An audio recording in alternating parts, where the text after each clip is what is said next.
All right, I would like to call to order the Board of Library Trustees for the Arlington Heights Memorial Library for Tuesday, October 17th, 2023. Could I have a roll call, please? Trustee Burrell. Here. Trustee Gala. Here. Trustee Kelly. Here. Trustee Meadows. Absent. Trustee Rules absent. Trustee Zick. Here. President Samari. Here. All right. Could we please stand up? I pledge allegiance to the flag of the United States of America and to the republic for which it stands, one nation, under God, indivisible, with liberty and justice for all. Thank you. I know that Trustee Meadow will be joining us in a few minutes. So, do we have any public comment? Nope. Okay. How about liaison reports? I don't have a report from the Friends. Brian Repture, the president, said he might be here or another member, so maybe they're running a little bit late. Okay. I can talk about the foundation and come back to that one. So from the foundation had a successful advisory team event 2 weeks ago. Thank you to President Amy Samari, Mike Driscoll, and Ron Moravec for attending. We all really enjoyed learning a lot about Bookmobile from Ron. Their first impact report will be going out to all donors later this month. In the report, they tried to share with their donors the impact of their time, energy, and resources that they provided in support of the library's strategic plan in this community. And their 23-24 annual appeal will be going out later in November. Their next goal or capital campaign is to begin working towards raising $200,000 that will aid in the purchase of a new bookmobile. Lori will share more on the ways they intend to raise those funds next month when she can be at the meeting in person. Great. That is great. She also says thanks to all of you for your continued support of the library through the foundation and other efforts. So Maybe if Friends representative comes, we'll have them jump in. Okay. Can we look at approval of the minutes of the regular board meeting from September 19th, 2023? Move approval of the minutes for the meeting for September 19th, 2023. You have a second? Second. All right, let's do a roll call. Trustee Burrell. Yes. Trustee Gala. Yes. Trustee Kelly. Trustee Zick. Yes. President Samari. Aye. All right, next on the agenda is approval for the minutes from the committee of the whole from October 2nd. May I have a motion? I'll make a motion to approve the meeting minutes from the committee of the whole meeting on October 2nd. 1 second. All right, roll call.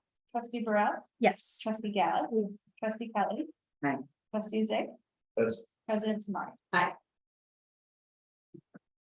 All right, moving to the check or the financial report ending September 30th. on the revenue side, we did not receive real estate or personal property replacement tax receipts in the month of September. September interest income was $31,274.14. Our friends of the library reimbursed us $30,352.39. Our copier printer revenue totaled $4,156.70. Loss item charges totaled $900.13. Makerspace miscellaneous revenue was $506.48. Meeting room fees were $375.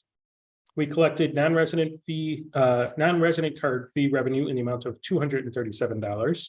Revenue collected for vehicle stickers totaled $226. Donations totaled $152.78. And our total revenue collected in September was $68,833.87. On the expense side, 75% of the fiscal year has lapsed, and we have expensed 69% of our total operating budget.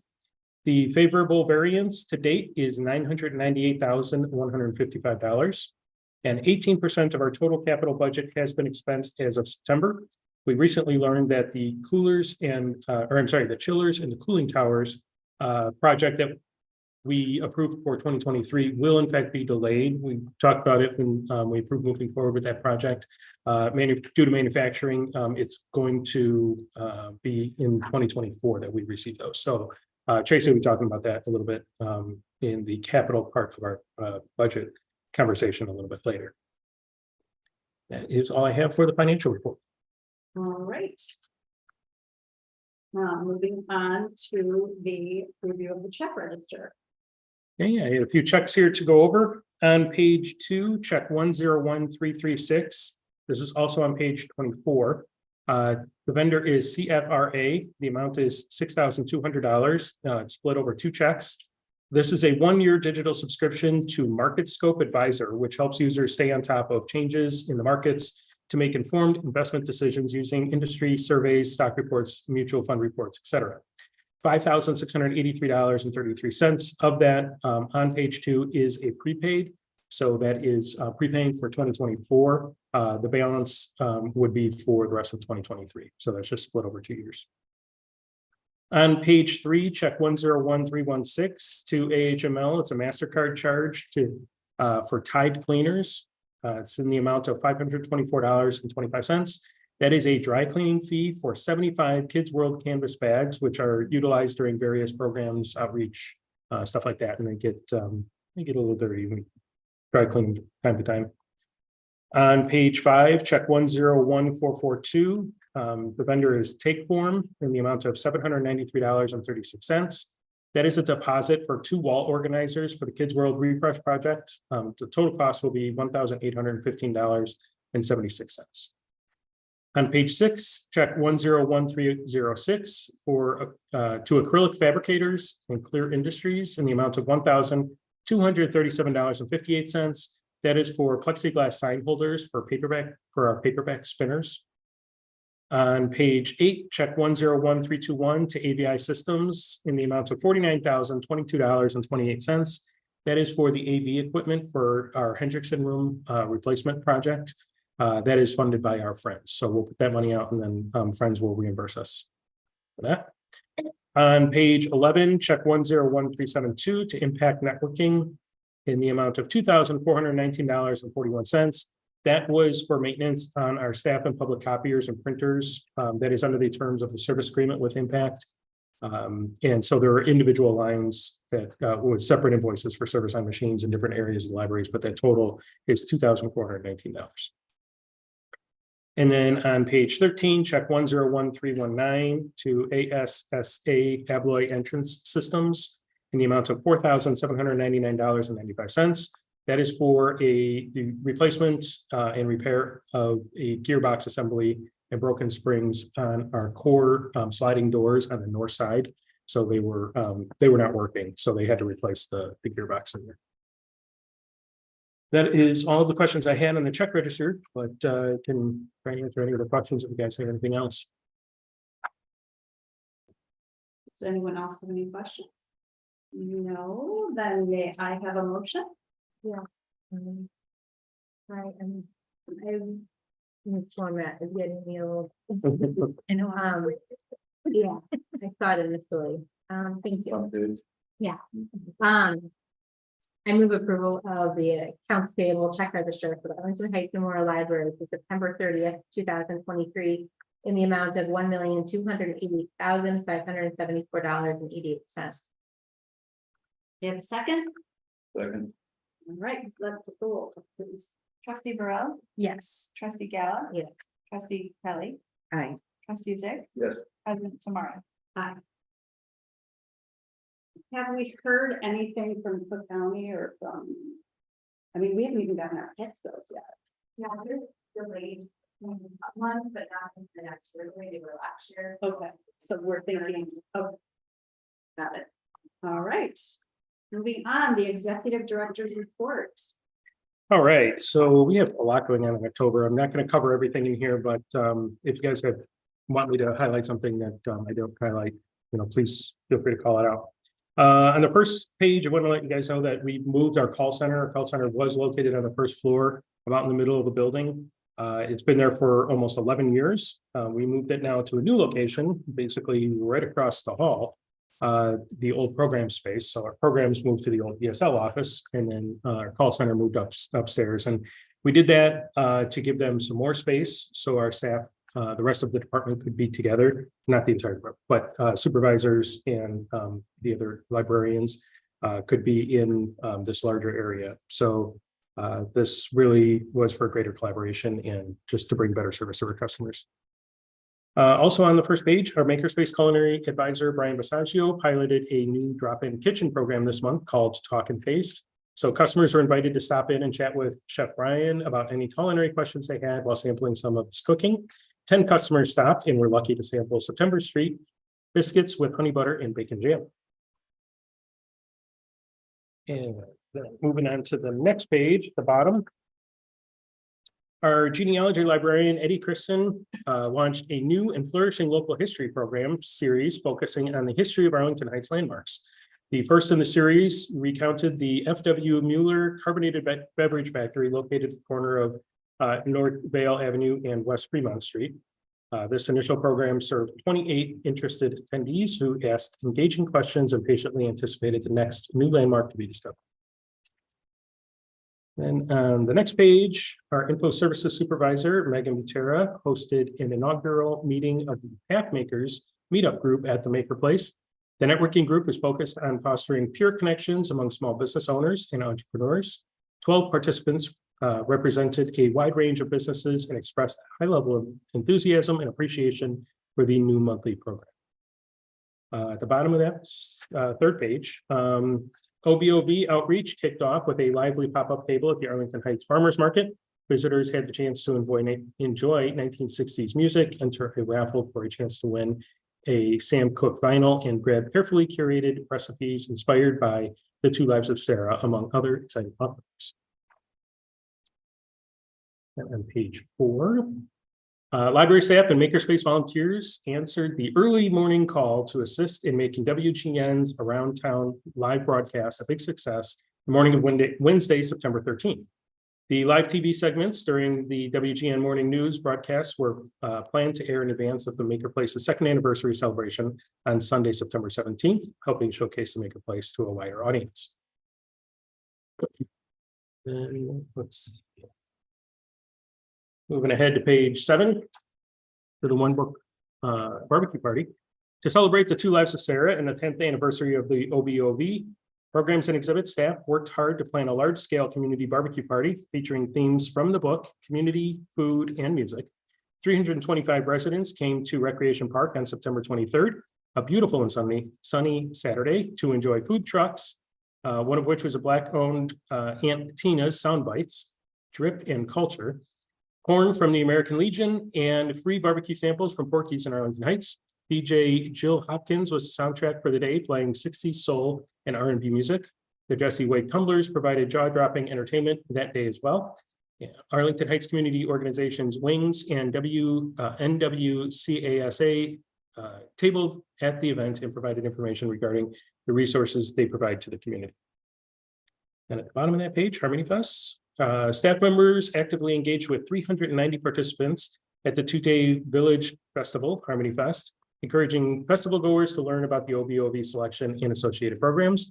The excitement was palpable as people received the dry rub giveaway inspired by the book, recipes, and a chance to win a Nina Simone vinyl in the library raffle. Additionally, staff shared the great news that for those who may not own a record player, they can always check one out with their library card from the Library of Things. Right, then on the next page, page 8 at the top, staff celebrated National Library Card Sign-Up Month with a pop-up event at the Arlington Heights Farmers Market. 200 individuals were eager to engage in games, register for a library card, and learn about this month's iPad raffles, sponsored by the Friends of the Library. Thank you, friends. It was an excellent opportunity to inspire existing library card holders to make the most use of their cards and to enthuse those without cards by offering on-site issuance. Then at the same page at the bottom, our community engagement liaison, Catalina Shin, and info services assistant, Carrie Ann Hill, partnered with Faith Feeds, a coalition of local churches dedicated to providing food assistance to residents in Arlington Heights, Palatine, and Rolling Meadows to host a community food drive.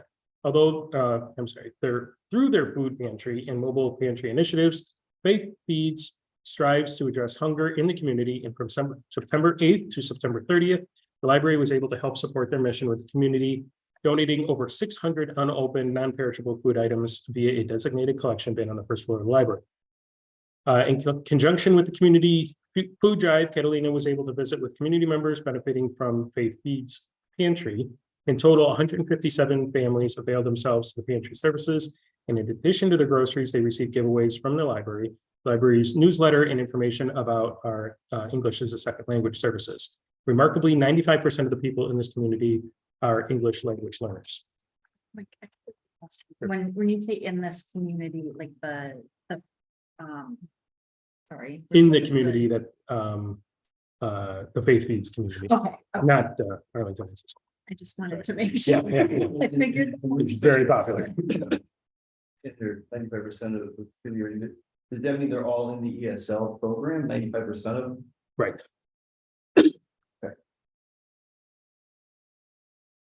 I believe that's correct. Ninety-five percent are. I think they might. English as a second language people, and so hopefully some will join and some are in our, yes. Yeah, I don't believe all 95%. are. These are the recipients of the food pantry. Right. Okay, the next page, our business services advisor, Diane Malik, hosted in Arlington Heights Chamber of Commerce business after hours at the Maker Place. 34 chamber members attended to network and see in person what the Maker Place has to offer. Attendees had tours of the Maker Place and were able to use a fabrication room to make a takeaway wooden birdhouse branded with their own business logo using the laser cutter. And on that same page at the bottom, a central theme to our One Book, One Village pick, The Two Lives of Sarah, is community. To celebrate community, OBOB programming kicked off on Tuesday, September 5th, with a service project.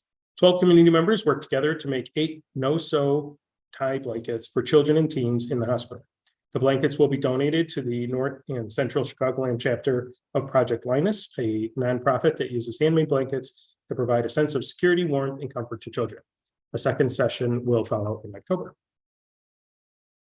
All right, then on page 10 at the bottom, New York Times bestselling author and book talk star Lucy Score came to Arlington Heights for a book release event celebrating her newest novel, Things We Left Behind. Programs and exhibits and info services advisory staff partnered to welcome Lucy and present this exciting event. 168 readers gathered in the Hendrickson room for their chance to meet Lucy and have books signed. Lucy spent time with each person in line, making them feel extremely special.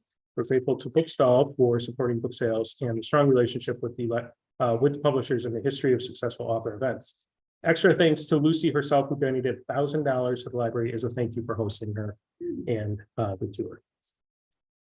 Then on page 11, our programs and exhibit specialist, Emily Muzinski, coordinated the return of the fan favorite Lego train exhibit.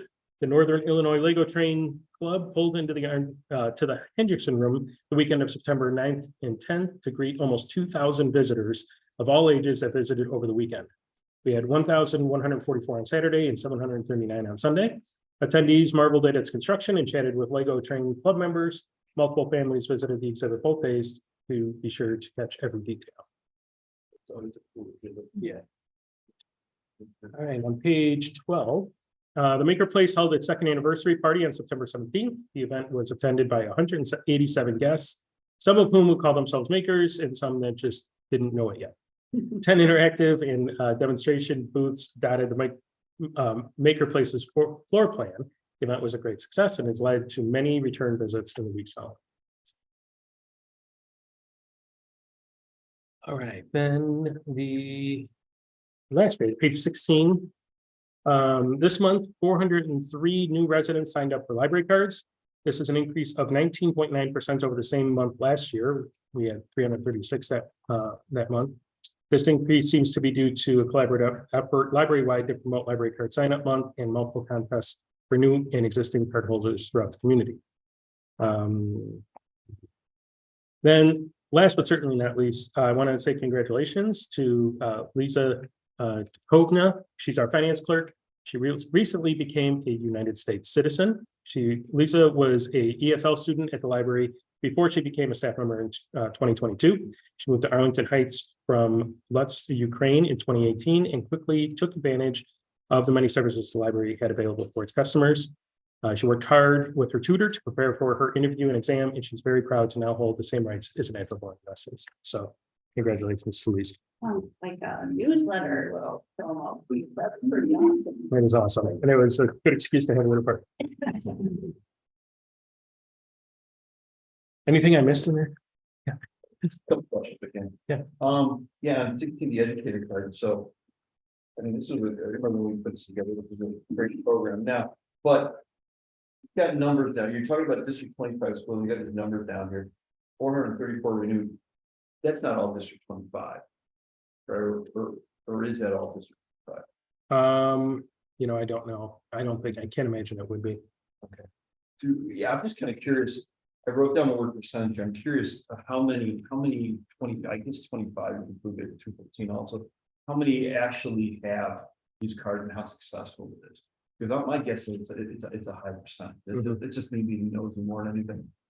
But when they're renewed, I know we have to renew them at the beginning of every school year. Are these automatic renewals, or do all 434 have to fill out documents and do all that work?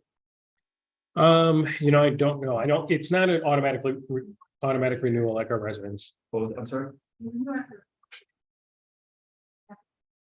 I'm not sure about the educator cards. I think the educator cards are annual. Yeah. Yeah. And I don't think those auto renew. I think we have to process those. So let me confirm and I'll email you on those. Yeah, because I'm just thinking, because that's something we have to do every year. So that's a lot of work. Mhm. You know, that's, right here, if we have 124 new ones and 430, that's 558, right? That we have to process. I don't know if there's just a quick, I don't know how much time it takes, but Sure. is there a quick way to do that? Yeah, let me inquire with the CERT team and find out, what their process is and how much time it takes, and if it's every year and if it's an auto renewal. I don't think it's auto renewal because the auto renewal goes off of the resident's address, and Mhm. so this would be different. So I'd imagine it's a manual process. Yeah, that's what I just don't have those details. I mean, it's a great program. I'm glad we do that, but. Okay, great. I do have one other question. Mhm. So on the dashboard, it's got thinking about this morning, it's library visits. So it's nice, seeing the chart and how the library visits are going up. But obviously it starts at a real low point because it was, during the real bad time of COVID. Just curious, do we have any thoughts on where we are right now based on pre-COVID? Are we? I check it periodically. I think we're about between 60 and 70% of where we were pre-COVID Okay, for library visits. wow. Yeah. That low. Yeah. Okay. It's been a few months, but I'll check it again and kind of see where we're at. But last year we were at about 50%. Now we're about maybe 65, 70. So it's saying right now, so for September, we did 53,000. So you're saying that we probably did something, say like September of 2019, maybe around this math like had the 80 to 90,000. Probably I could pull up the stats real quick. No, I don't think you need to do it right now, but I'm just kind of curious. That's a big drop. Mhm. Just kind of curious.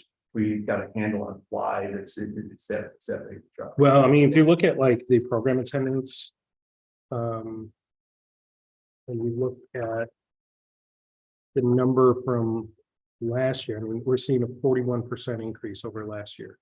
So that, and programs do draw people in quite a bit. Yes. And, we're seeing a huge improvement in that number. So I'm, as people are coming back, you see this graph, kind of follows the same pattern as our total attendees. And so, I mean, this is a great indicator of how much the difference in 1 year makes in people coming out and, coming to our. So are you trying to say that it's just because not everybody come back Mhm. from 2019? Yeah, and I think they are slowly. Slowly, but Right. still, I mean, if it was like 10% off, and let's say, say the number was like 90% of where we were, it'd be okay. But we're saying 60 to 70, and last year it was 50%. That's a big drop off. Yeah. That's quite a big drop off. Right. I wonder if you added in Maker Place and the supplementary programs, because I do think maybe during COVID, people got used to doing an online Zoom to educate themselves on whatever. And that wasn't really a thing so much before COVID. So I'm just looking at the second page of, I mean, you know, adding, and we didn't have a maker place, so maybe some makers came to the library then to be makers, and now they're not coming into the main branch at all. They're actually just going. I mean, it wouldn't make up the Yeah, there really 40%, A lot but- of maker stuff going on here, not quite the same. Right. yeah. Yeah. You know, I would just be curious to one, know what the numbers were and just make sure that we have an idea of why that there's such a drop off. You know, Yeah. I think I brought this up once before. A few years ago, we decided to count people in the community as part of our visits. Mhm. Because if we were doing a story time at Panera or a story time at out in the park, you know, we do, we have Lord's Park at the zoo out in Elgin. I have tons of people coming to that. Well, if they're coming to that, they may not be coming into the library. They've done the story time that week and they're not. And so it was a few years, it was probably 5 years ago. But you know, we need to capture those. Because they may be doing both, but they may be making a choice. And we've seen them, you know, our staff is giving those programs. So you might want to think about that or talk to your staff about it. If you want to include those external things, not just building and bookmobile visits. Okay. You mean, I think we just actually- call it in the community or something like that. Okay. Okay, what do you guys think about that? Visits, yeah. Well, a couple of points on, I mean, I do think COVID still affects people. I think agencies and organizations all over are still not seeing 100% return rate. Because I mean, it's still here. I mean, I'm just saying that people are still concerned or there have been renewed We should tell concerns. drivers, But, and then, roads are filled. but to Paul's point, that in the community too, like I feel like our strategic plan, the past one and this new one too, really stressed the outreach. And if those programs are ticking up, I mean, we had, I mean, going to the schools, I feel like I even know my kids that have had library, you know, people come in, and so I just wonder, that would be something interesting to capture, just that could be increased, so. Yeah. That again, that we're really trying to diversify our resources. You look at the years ago, we didn't count the drive up. And I said, wait, they're not, if we didn't have the drive up, they'd be coming into the library and they'd get counted on our counter. Right. And so we started counting the drive up, so you can think of Yeah. the same thing in the community. I just think we owe it to the community to make sure that we know why there's such a big difference, especially since they're paying taxes to us. Okay, yeah, I'll look back a few more years too and see if I can put together a better trend. Maybe over the last 7 years or so. And especially looking at this report, there were a lot of numbers. There was so much happening this month. And in very different audiences, which we wanted to do with very, you know, different types of people. So I really just want to compliment the staff on the different community outreach, and I really, especially with One Book, One Village, doing the service projects. And I know I went to a book discussion and they had someone come in from a domestic violence agency. And so just really creative thinking in getting out into different communities. But I mean, you know, add up the numbers just in this report and it's quite a bit. And I would also encourage you, this report, I think, is such a nice highlight because people ask all of us, what does the library do? What do you do?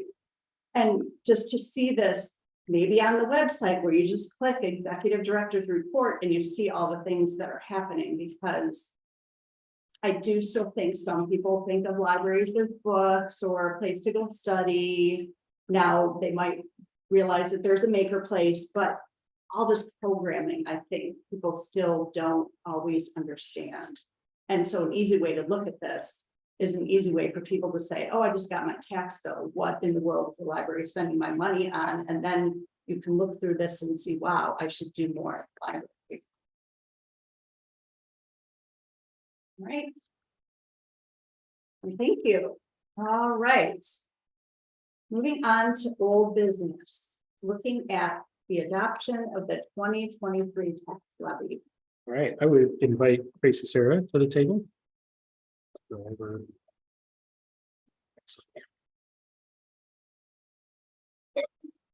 You're almost done, Tracy.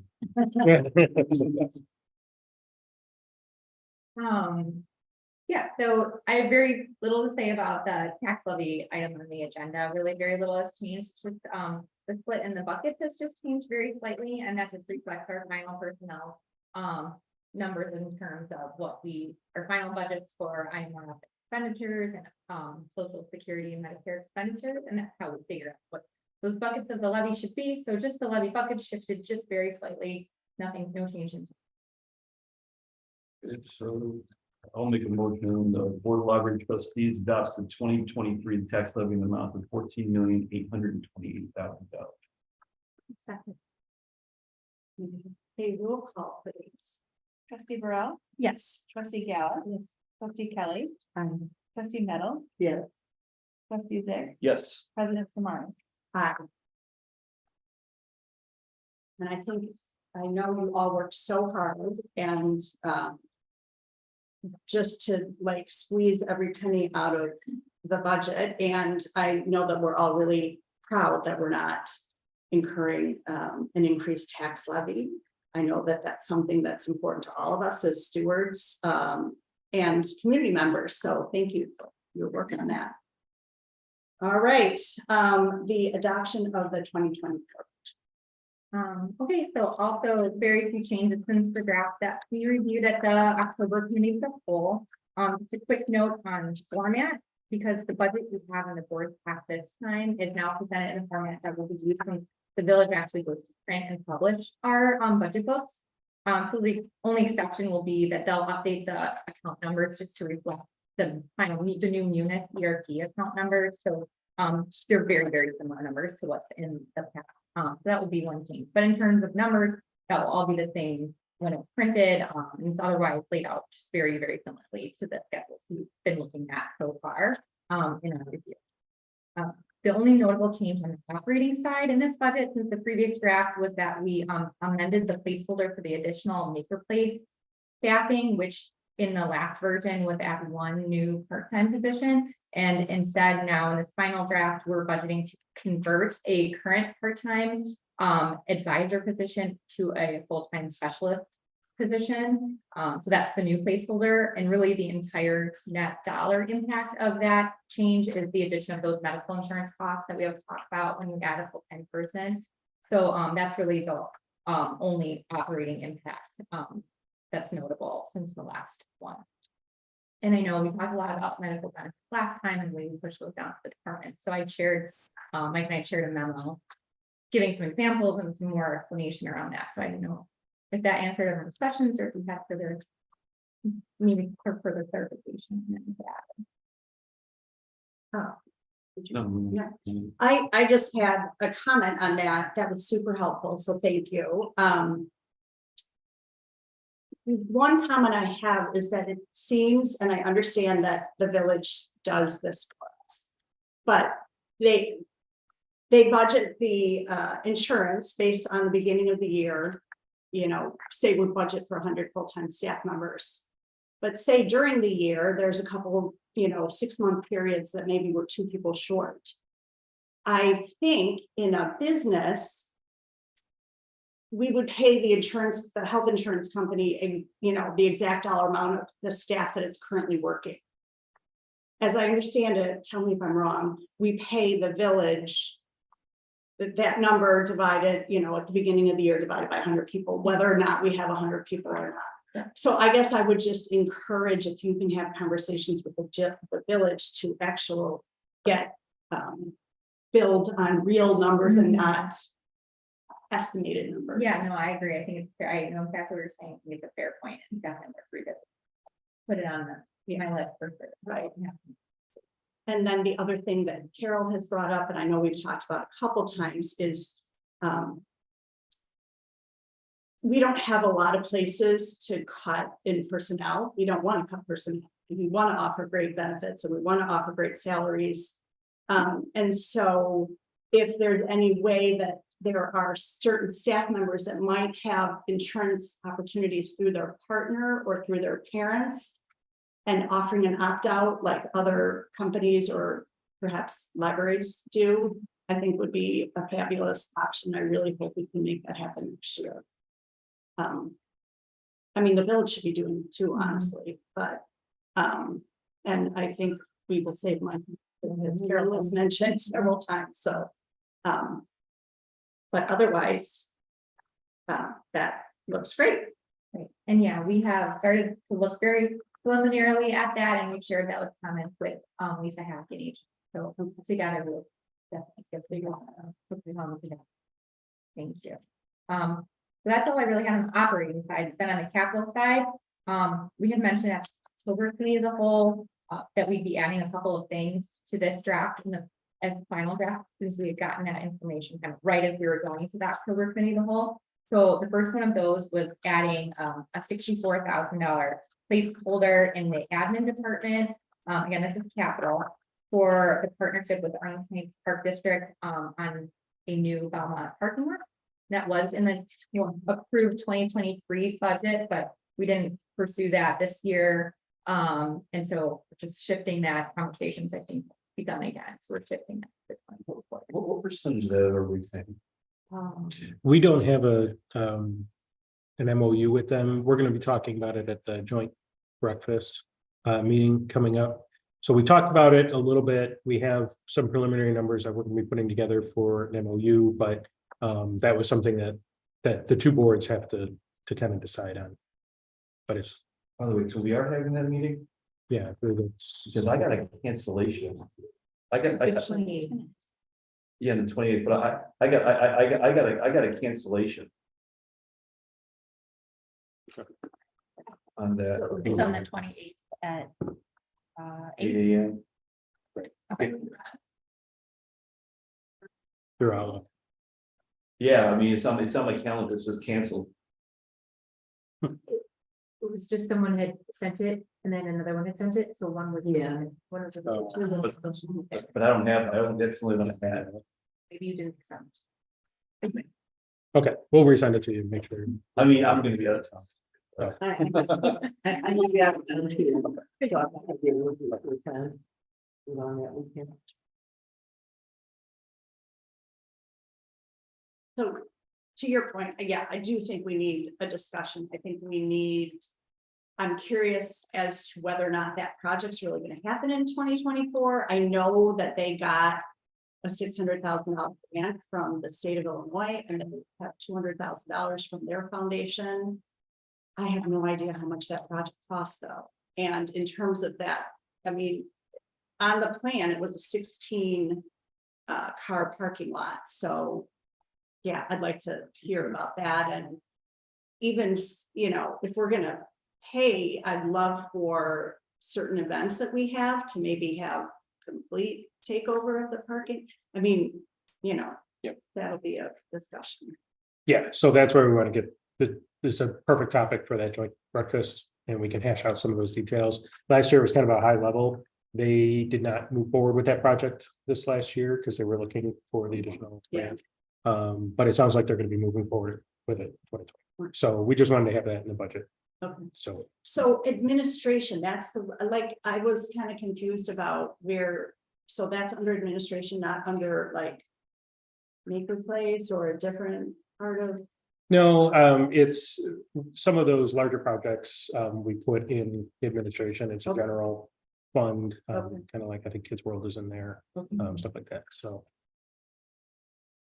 And I believe last year, the way we derived that number, I think it was 40% of the estimated cost.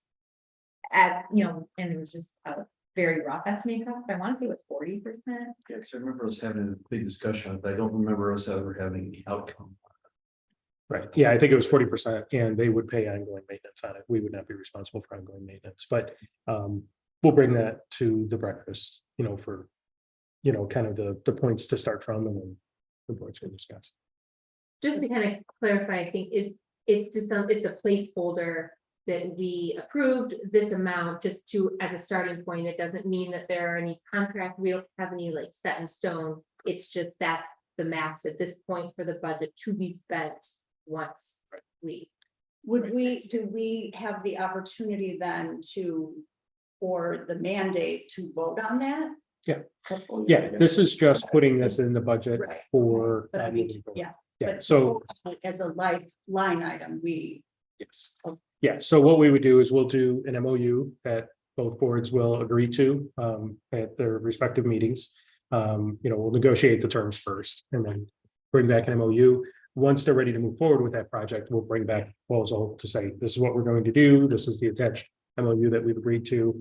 And this is what it looks like. Here's the timeline. And then you guys would approve it at that time. This is just putting it in the budget for consideration.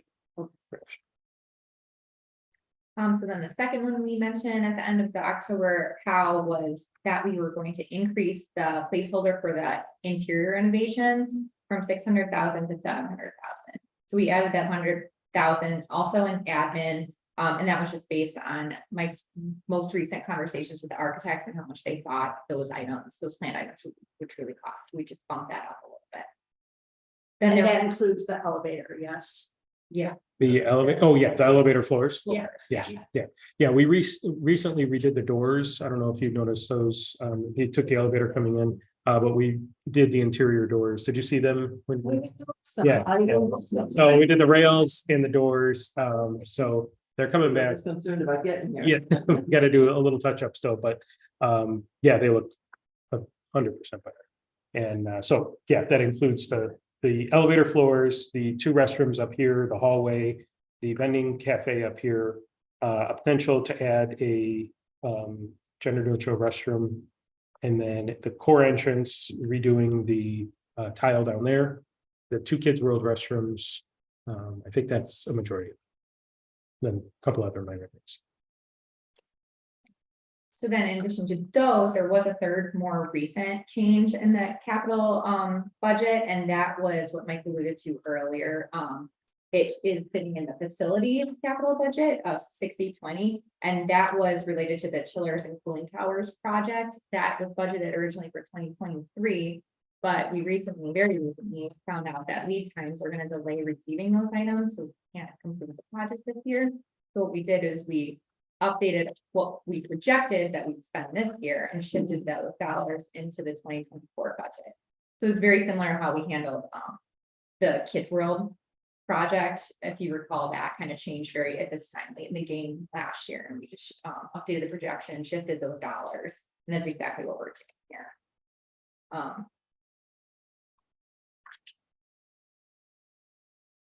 I just have I don't know, a question or comment. Under capital projects on the written portion of this, I wonder if we should put a bullet point regarding the parking lot. I mean, my only concern is, it's a lot of money, and one of our stated goals in our strategic plan is, to make sure we're doing partnerships, which this is, and I just think it's really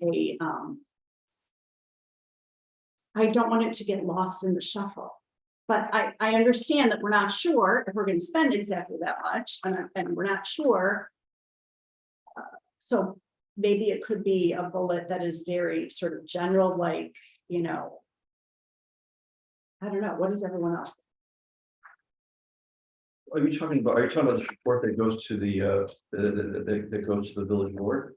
Yeah, and then this is also on the website for anyone that wants to look at our budget. Project. Yeah, no, I see that.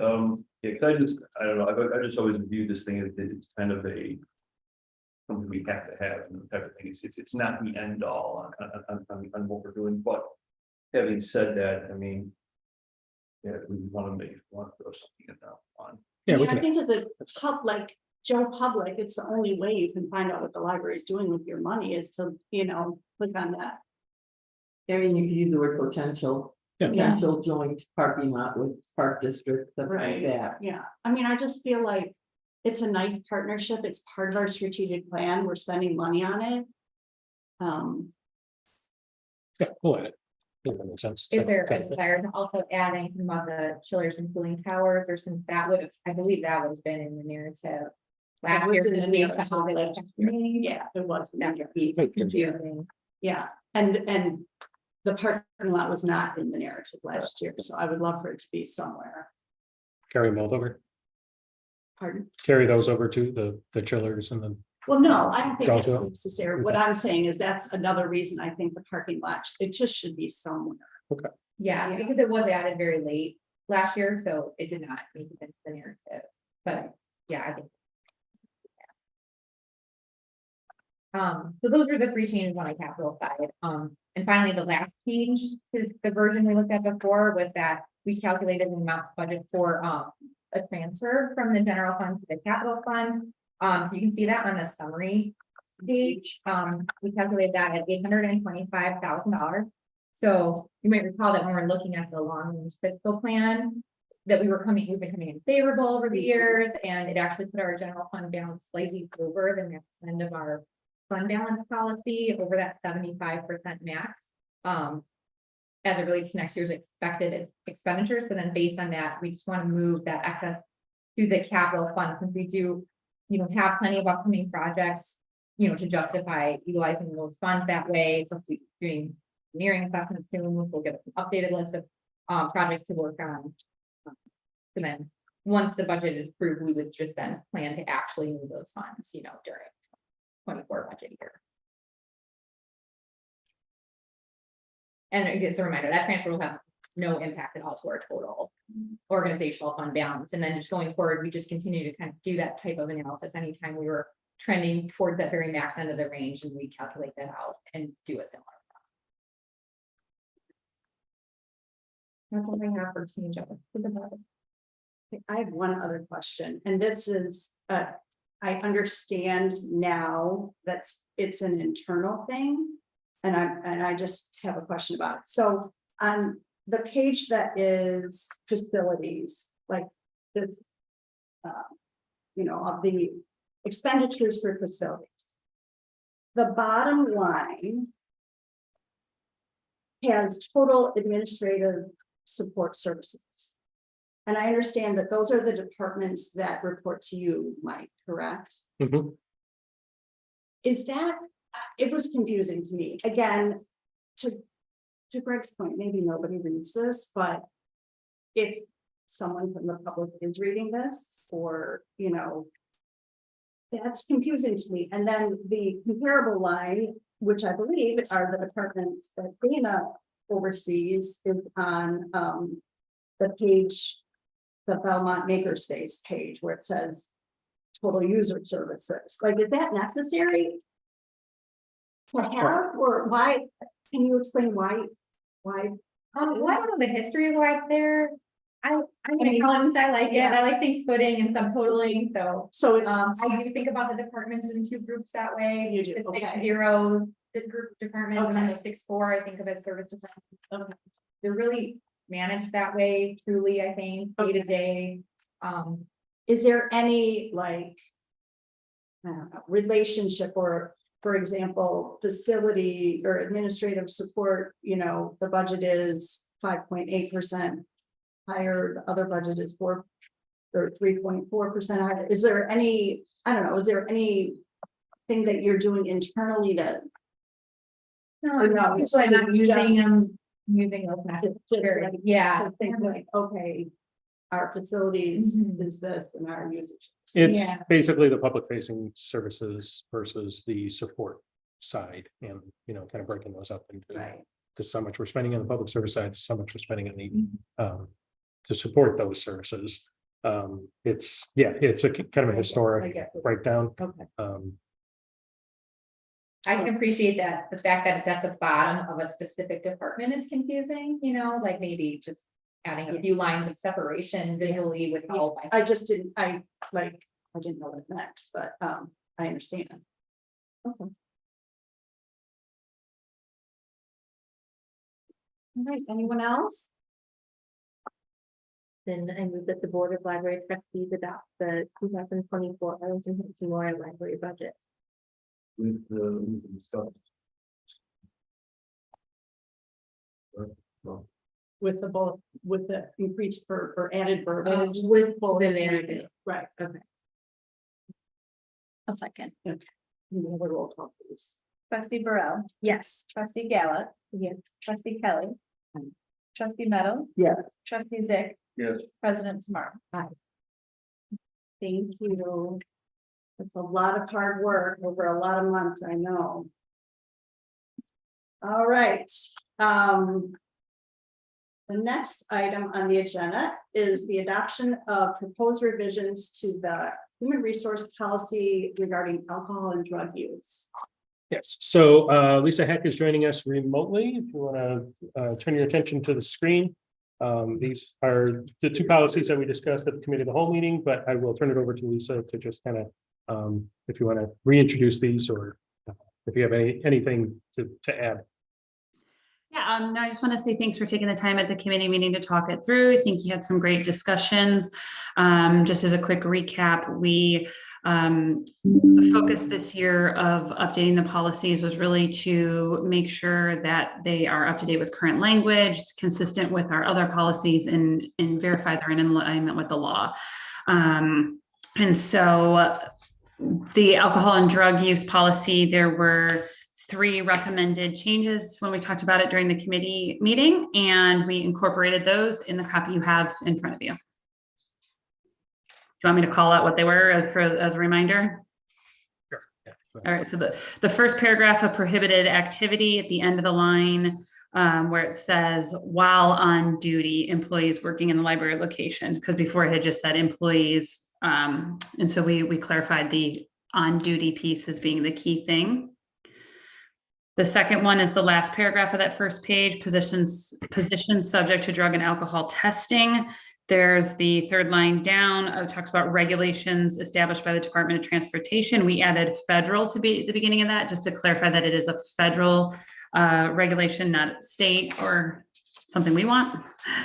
And then on the second page, under consequences, third line down, we used the word substance misuse assistance program as opposed to substance abuse program to Trustee Galla's point of keeping up with the ages and using more current language of instead of substance abuse, substance misuse. So those were the only 3 changes since the last time you saw this.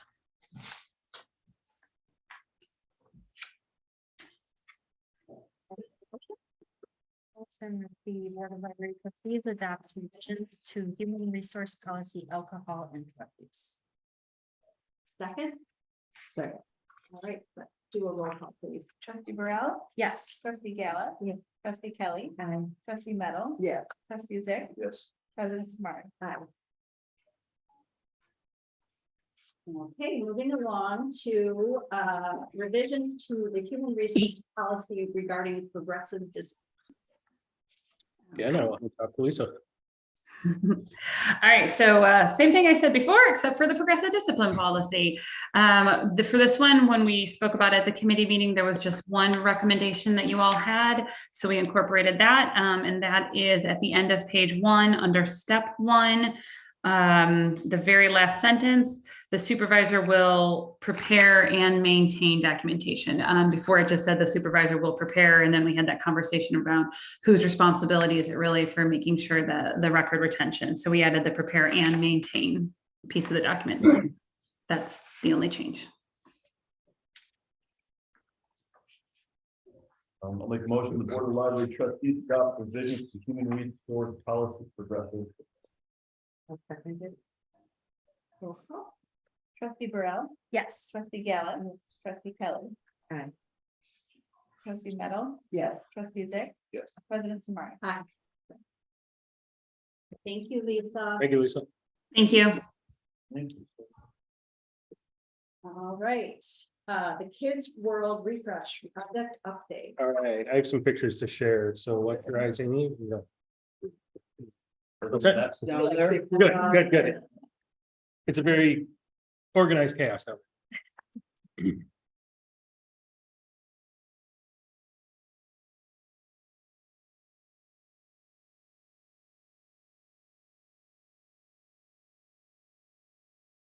Okay,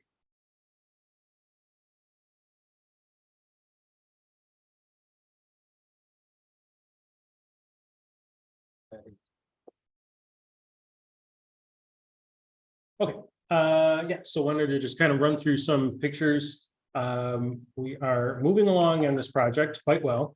If you recall, this is the proposed entrance that we, or the option, the entrance that we went with, and here's what it looks like now behind plastic. Tough to get good pictures, but you can see the general outline of this space. Here it is from the back side. And this is a much better picture of the construction and how that's moving along. So the inspector's coming to do the rough-in inspection tomorrow. So once that's done, they can finish doing the drywall. And they're going to come in and put the lighting in and all of that stuff, start building it out a little bit more. But they're really doing a fantastic job. The staff have been very happy with the contractors, keeping their mess and their noise to a minimum as much as possible. Customers are very excited about the change as well. How many feet long is that? That's a great question. I have no clue. Oh. Sorry. You mean this way, the width Yeah, you know. of it? Like, yeah, that way. It's probably about 6 or 7 feet. Yes. So these are just a couple pictures. This is going to be a bookshelf. Let me go back one.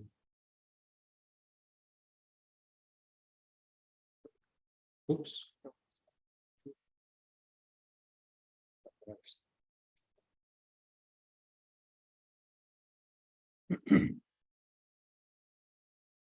So this is looking at where the DVDs used to be in the AV section. That will be the tween area. So this is that window into the other side with the bench. And then this is looking at, if you're walking into Kids World, is on the left. So that'll be a bookshelf. We'll put that sign there to give you a little size reference there. That sign's probably 2 or 3 feet long, so probably 7 or 8 feet deep. This, I don't have a good shot of the snack area, but I did want you to notice this is where the mural used to be. That is gone. Moment of silence. But just to kind of show you what that soffit is going to look like. And here it is kind of roughed in. That's where the lighting is going to go. They took out the soffit. This is about maybe a 6-inch soffit now, and that just flows nicely into the 2 soffits that run the full length back to.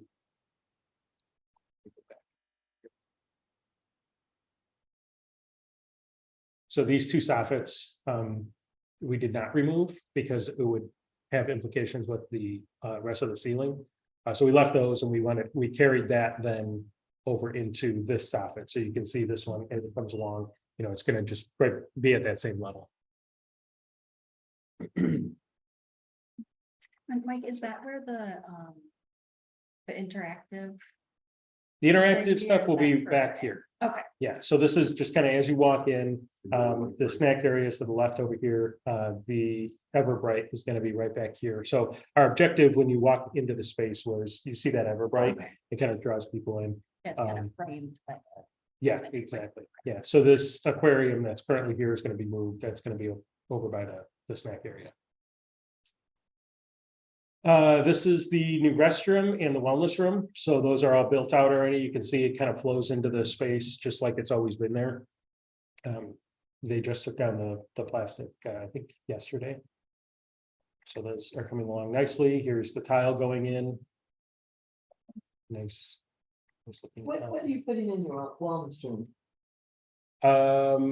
I know there's going to be a sink in there. There'll be there's some interactives, I think, like an interactive cart or something, isn't there? Or yeah, we'll have a chair in there. Okay, so we're doing a wellness room in the branch, and that is a sink and a comfy chair. Yeah, okay. I think we have a it's like a what do you call it, sensory cart or something that's going to be in there as well. So this is a look, just wanted to kind of point out, this is looking at the space, kind of from just past the soffit we were just looking at. So we'll have the light bright wall at the end there, and then these built in, or these little codes That was an alternate in the bid, if you remember correctly. We did end up doing those. And so those are, again, kind of sneaking through the plastic to get pictures, but those are built out. We're just waiting for the rough and inspection there, and then those will be drywalled. They do need to bring down the sprinklers. We have to have a sprinkler in each of those little coves. So, so once they get that done and it's inspected, then that'll be drywall. This is the wall that the Everbright's going to go on. It's going to be a darker color, but it was actually moved out. The depth here next to the brick was greater before, but they had to get power and network behind it, so they bumped it out. And so that'd be nice. This is in the Lindsay room, so this is for the sink. So this was the one change order that we've had or will have. If you remember correctly, this was an issue that we ran into before the project was supposed to start a number of months ago. With the plumbing, we had done some kind of preliminary work, engineering work on the plumbing and making sure that the plumbing could work from where this is going all the way back to the main. What it ran into was some conduit that we couldn't move. It was some large conduit. And so we had to do a pump underneath the sink here that will pump the wastewater out. When we went to put the sink in, we have two level sink. There's two sinks, one's higher than the other. Because of the height of the shorter sink, the pump wouldn't fit under there. So we had to make a change. So we're changing it up a little bit. We're going to have one larger trough sink. And Kids World is very pleased with that. So that's nice. And then where this painted wall is a nice large closet. It's probably about 4 feet deep and the rest of the length of the room. So they're always looking for storage in that room. This is going to be huge for them to be able to have that much more storage. And then this is the vending cafe. Currently, when we were originally talking about phasing this project, we were saying we were going to have to close the department for about 2 weeks at the beginning of November.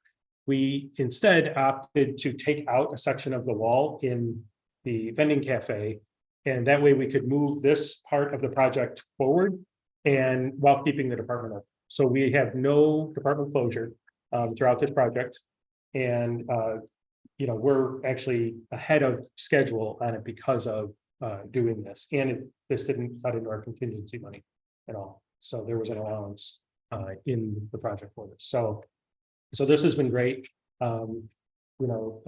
Being able to make everything accessible and keep everything for our customers has been it's been wonderful. So the only closures we really have, Lindsay room has been closed, obviously, as we're doing the work in there. We've moved the programming out to the Cardinal room and other places within the library. But the entrance, some of the collection, as we move it around, wasn't available, but for the most part, we've kept everything available for our customers. So just a couple points I wanted to point out. So there's been no department closure, which we talked about. Some minor change orders coming. We had just a couple of electrical outlets that we need to add, one being where the aquarium is going to go. We need to core the floor for that. The sink in the Lindsay room, as I mentioned, the height of the pump was an issue, so that'll be a change order. The sink in the Lindsay room, though, it's actually going to pretty much be a wash because they were able to return the other sink, and I think the one that we're getting is a little bit less expensive, so I don't think there's going to be much of a financial impact there. The electrical outlet shouldn't be that much. And might even be able to be absorbed in the allowance within the electrical contract. We have our rough-in inspection tomorrow. Once that's done, we'll be moving forward with the drywall later this week and starting to close up the walls a little bit more. And then they're going to come in and do the flooring once the drywall is done. So they'll tear up the carpeting in the AV area, which is going to be the tween space, the snack area, and the Lindsay room, and then replace that with the luxury vinyl tile.